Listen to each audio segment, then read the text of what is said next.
out to our youth.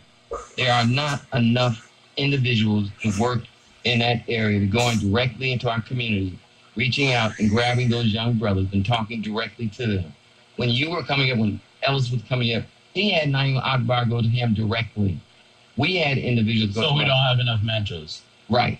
And that was one thing we've been talking about. Enough who realize that they need to be mentors. Everybody went through this whole Charles Barkley thing. I'm not a what was it, leader? I'm not a mentor. I'm not role model. That was the word he used. Right. And you are a role model. There are people watching you regardless of whether you know you're being watched. You're influencing people every single day. Just the way you got out the car today influenced somebody who saw you get out the car and walk into the building.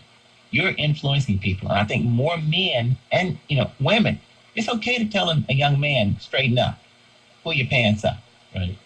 We're still struggling with simple issues, but guess what? They're real. And they're watching us.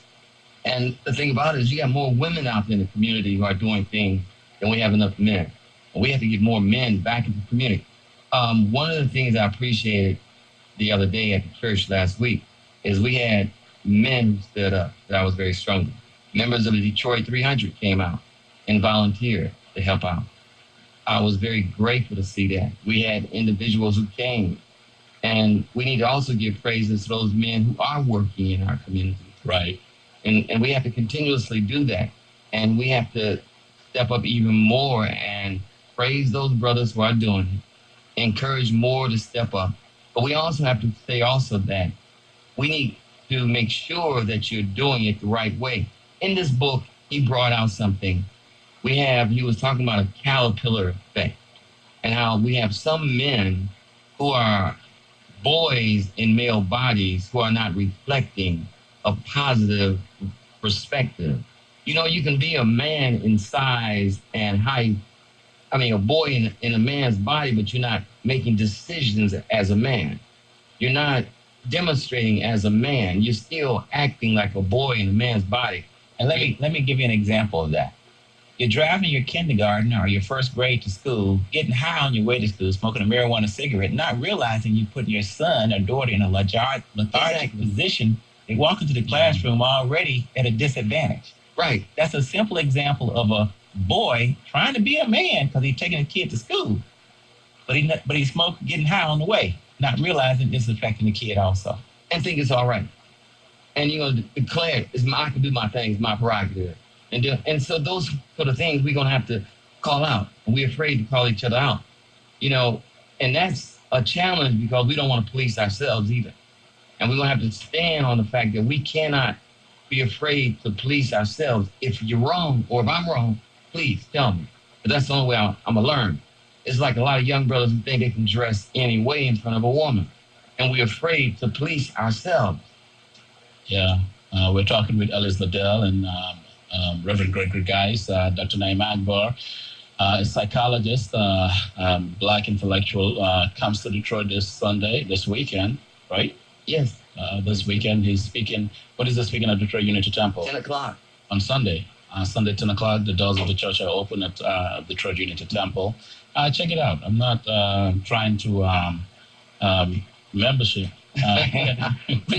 No, but you run a beautiful edifice. I like Detroit Unity Temple. It's a great church. And the address is 17505 2nd Avenue. Phone number is 313-345-4848. So since this is Black History, I want us to talk before we get out of here, before we end this segment. So this is how I feel. I've talked about this a lot in the past, and that is Black History comes, it's that time when we go and pick up books to read. We have a collection. We go to the bookstores. The bookstores are ordering books to get, and of course we're giving them to kids. We're reading the books and so forth. So for 1 month or 28 days in February, our mind is confined to this Black thought, Black life, Black existence, and what it means. But right after that, you don't see that kind of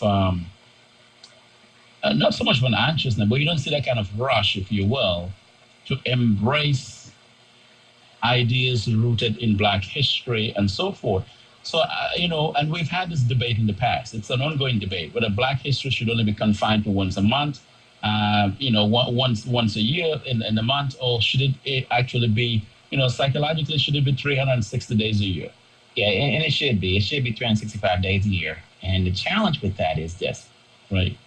We've got such lapse in concentration these days that it's hard to listen. One of the things we're doing is reading the Bible from the beginning to end. You can listen to it on tape. It'll Right. speak for you, right? Right. And you still miss a night here and there. So the challenge with keeping anything going is it has to be something that's a part of your spirit. It has to be a part of your belief system.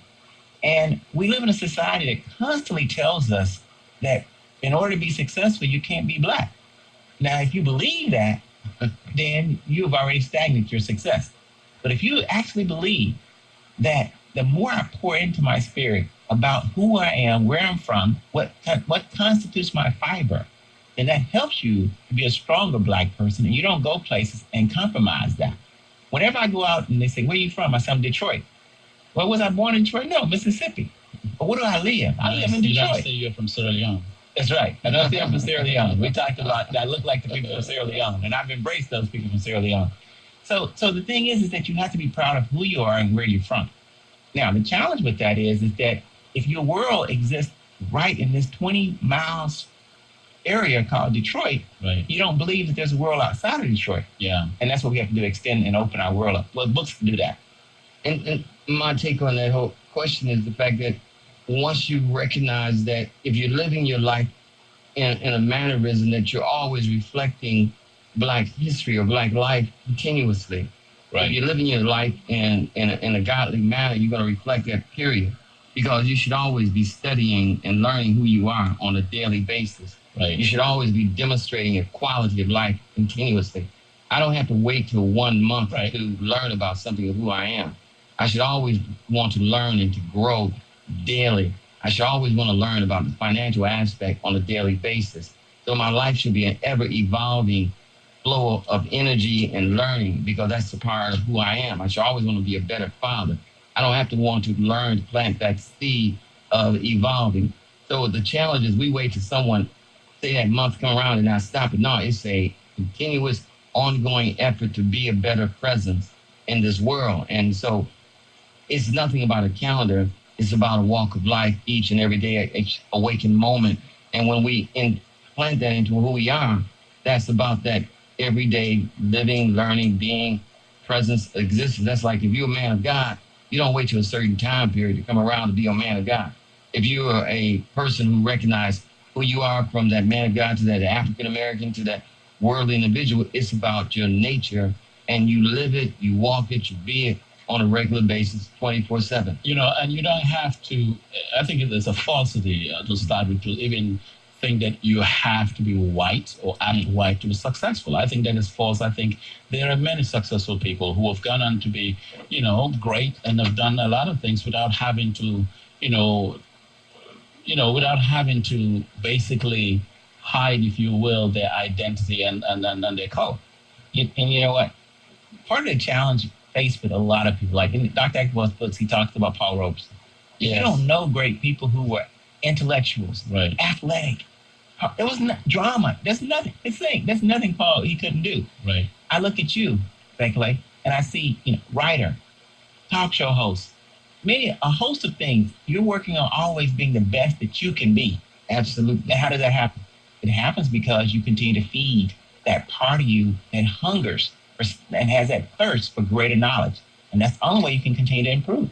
Yeah, it's you don't have to be white to do what you do, and it's I think it's a falsity. And I think when you're raising kids, you have to raise kids in the right way. I think you have to raise kids with a strong identity.